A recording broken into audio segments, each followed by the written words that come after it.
സുഗുണ, നമ്മുടെ ഈ വർഷത്തെ ഓണാഘോഷം നമുക്ക് കളറാക്കണം. എന്നാ ഞാൻ ചുവപ്പ് കളർ കലക്കാം. എന്തിന്? ഓണത്തിന് ജ്യൂസ് കലക്കാൻ. നീ അത് വിട്. നീ ഓണത്തിന് എന്ത് കൊണ്ടുവരും? ഞാനൊരു വലിയ അണ്ടാവും കൊണ്ടുവരാം. അതെന്ത്?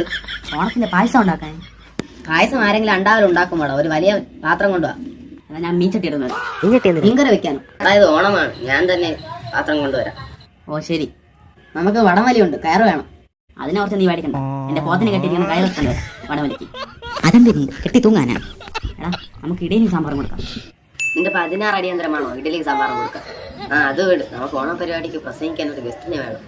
എന്റെ വീടിനടുത്ത് പ്രസവിക്കാൻ 3 മാസമായ ഒരു പശുവുണ്ട്, അതിനെ കൊണ്ടുവരാം. എന്തിന്? പ്രസവിക്കാനുള്ള പശുവിനെ കൊണ്ടുവരാൻ പറഞ്ഞു. അയ്യോ, പ്രസംഗിക്കാൻ ഒരു ഗസ്റ്റിനെ വേണം.